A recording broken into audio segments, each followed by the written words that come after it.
Bismillahirrahmanirrahim.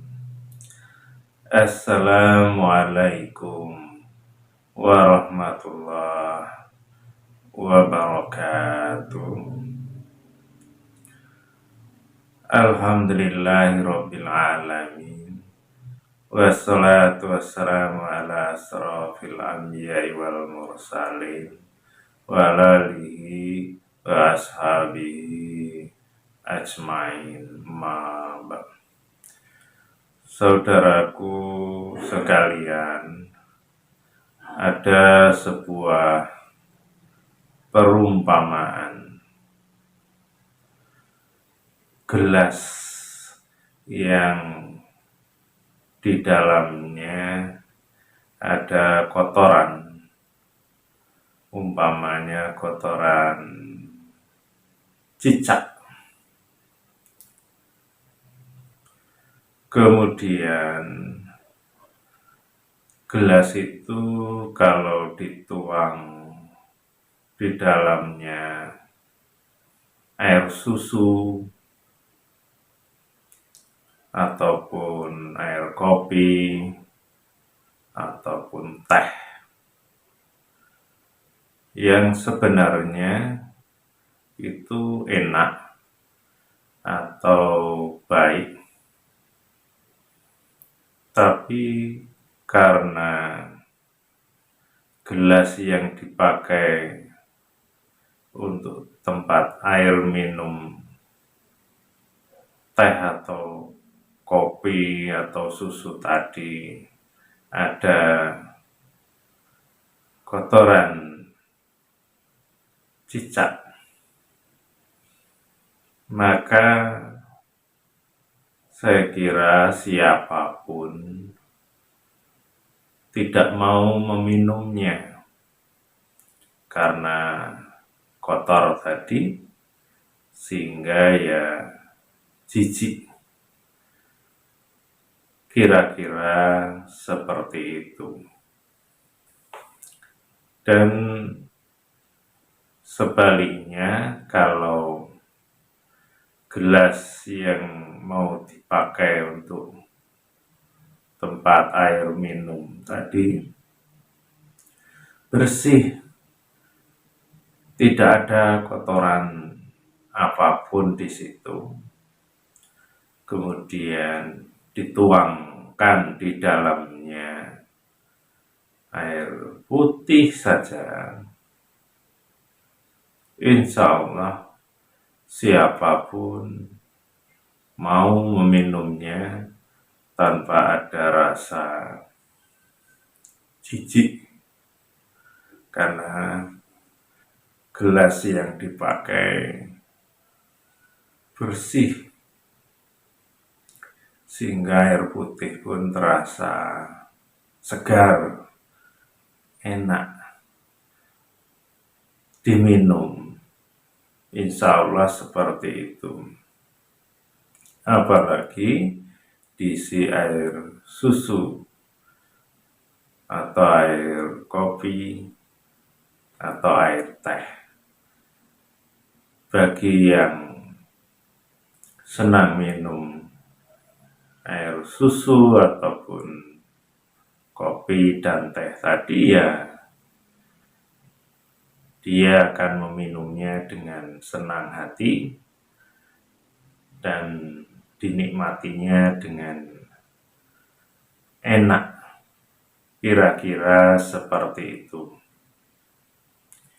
Ini hanya sebuah gambaran bagi kita, bagi kehidupan kita yang biasanya kita mengalami hal-hal yang mirip dengan apa yang saya sampaikan dalam sebuah perumpamaan tadi.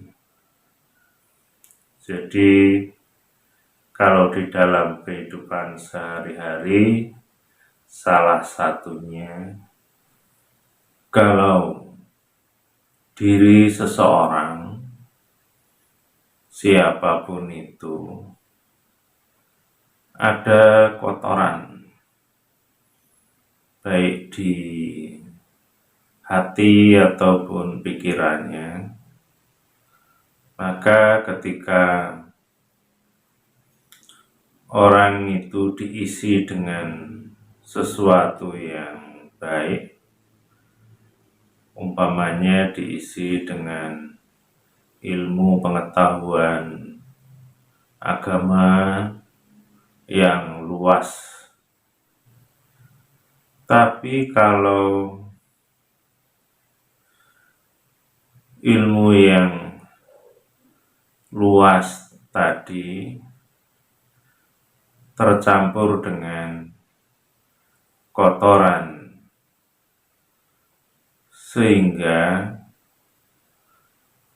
apa yang disampaikan atau apa yang keluar di mulutnya, maka biasanya yang keluar itu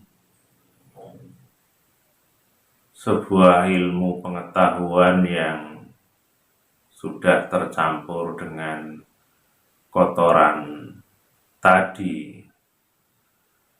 Umpamanya kalau orang itu mengajarkan kebaikan yang terkait dengan ilmu agama yang dimilikinya,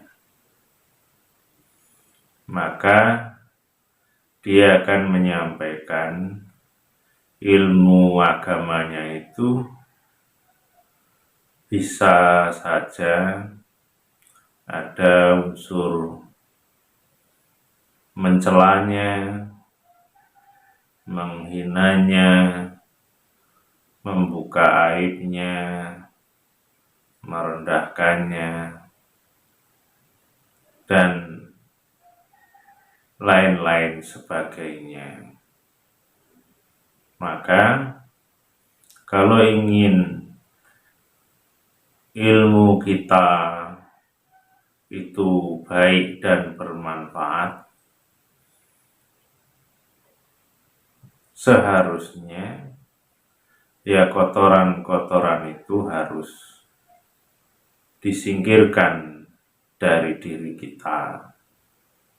Jadi harus bersih dari kotoran, sehingga ilmunya akan bermanfaat dan bisa diterima oleh semua orang. Insya Allah seperti itu. Walaupun ilmu yang disampaikannya hanya sederhana seperti perumpamaan tadi, hanya sekedar air putih. Tapi kalau gelasnya bersih, baik, insya Allah hampir semua orang akan menyukainya dan tidak jijik ataupun menolaknya kalau diberi air yang putih tadi. Jadi siapapun ya kita, kalau kita menginginkan kebaikan yang kita miliki atau ilmu yang kita miliki bisa diterima oleh orang lain, orang banyak, maka berikanlah dengan cara yang baik pula, yaitu dengan cara jangan dicampuri dengan hal-hal yang buruk yang orang itu tidak suka. Sehingga juga ada istilah bahasa Jawa itu yang bunyinya ngono ya ngono, ning ojo ngono, yang itu bisa diartikan ya kita itu boleh saja memberikan kebaikan, ilmu pengetahuan, apalagi itu agama yang mengajak kebaikan dunia sampai akhirat. Siapapun insya Allah itu sesuatu yang baik, sebenarnya seperti itu. Tapi ya ojo ngono tadi, tapi ya jangan begitu. Mentang-mentang yang disampaikan baik, kemudian dicampur dengan celaan, menghina, merendahkan, menjelek-jelekan, mencari-cari kelemahan atau kesalahan. Kan tidak seharusnya seperti itu.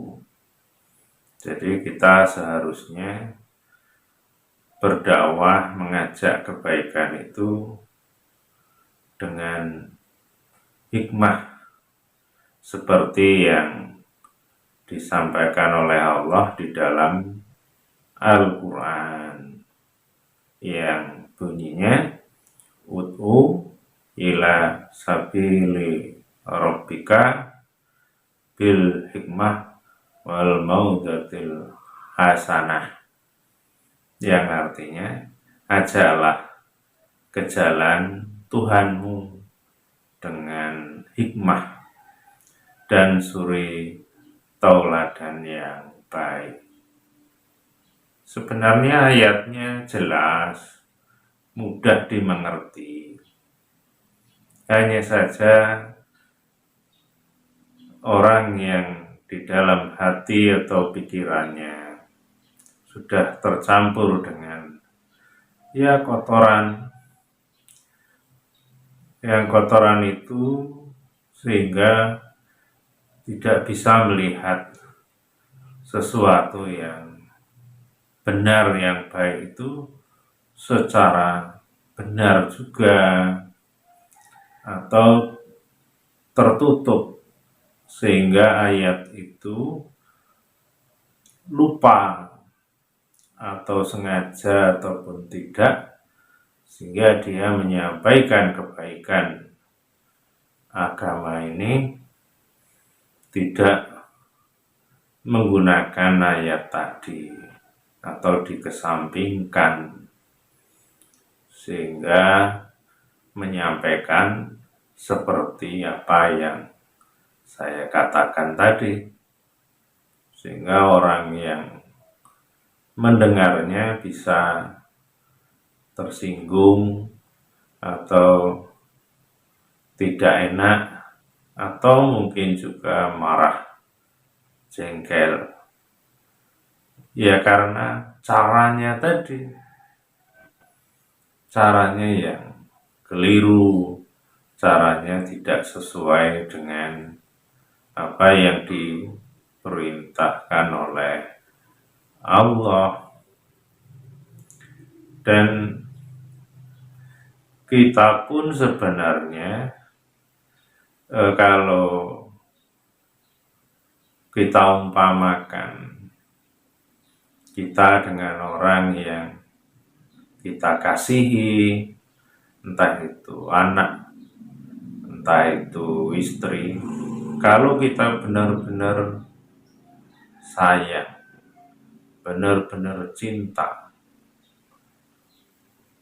saya kira kita itu ketika melihat orang yang kita cintai ada yang salah pada dirinya, biasanya mengingatnya atau mengingatkannya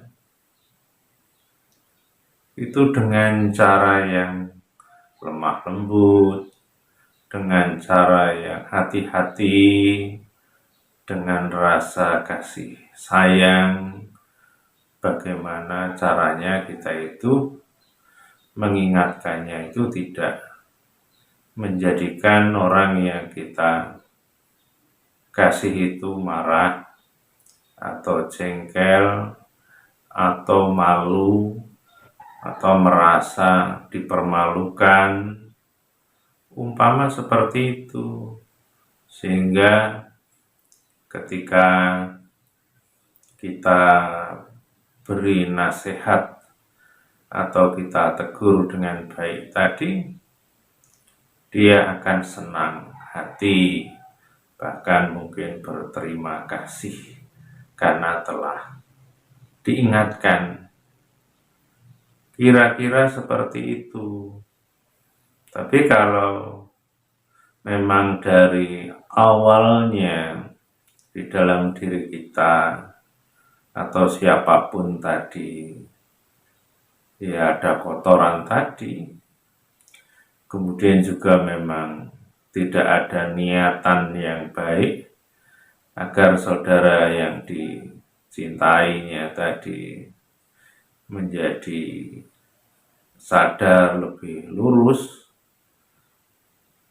yaitu hanya karena ingin ya mempermalukan, merendahkan, dan juga mungkin terselip ada unsur agar orang lain melihat kita itu orang yang lebih lurus, lebih pandai, lebih luas ilmunya, sehingga ya hal yang demikian berarti salah satu kotorannya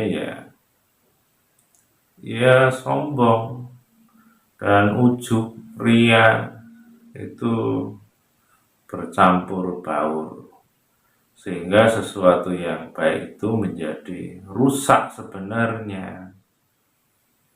Dan kita itu sebenarnya juga sudah diajarkan oleh Allah agar kalau kita melakukan kebaikan itu ya jangan sampai ada kotoran, karena kotoran itu akan merusak kebaikan itu. Ya contohnya kalau kita itu mau sholat, mau menghadap Allah, itu kan tidak bisa begitu saja, tapi harus banyak hal yang harus dipersiapkan, yang harus dibersihkan, sehingga Allah ridho, Allah menerima apa yang akan kita mohonkan atau ibadah kita akan diterima oleh Allah.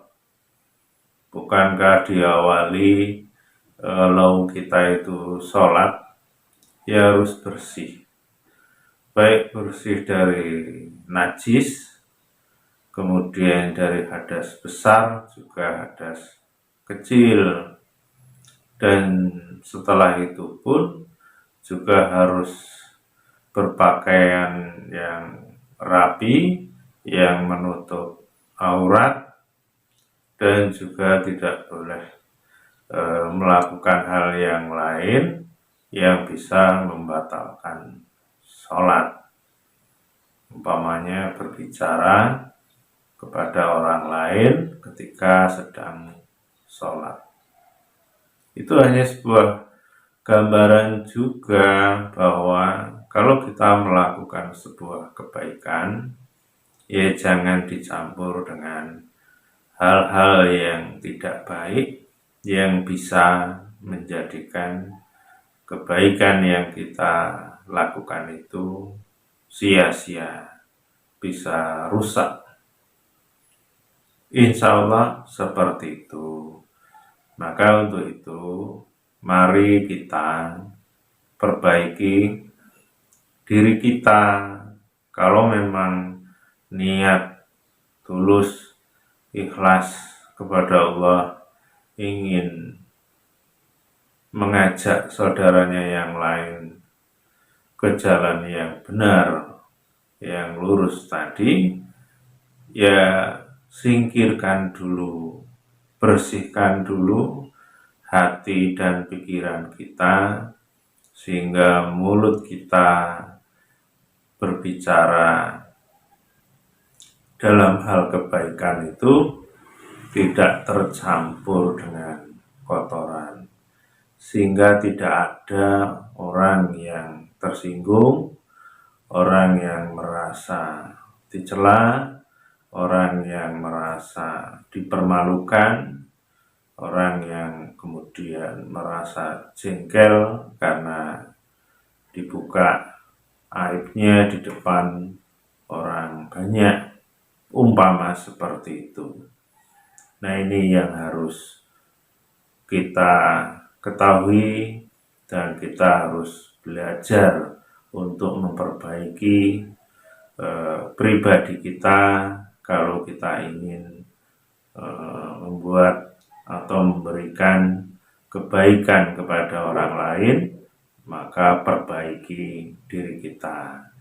Insya Allah seperti itu. Hanya ini saja yang bisa saya sampaikan saat ini. Kurang lebihnya mohon maaf. Akhir kalam. Assalamualaikum warahmatullahi wabarakatuh.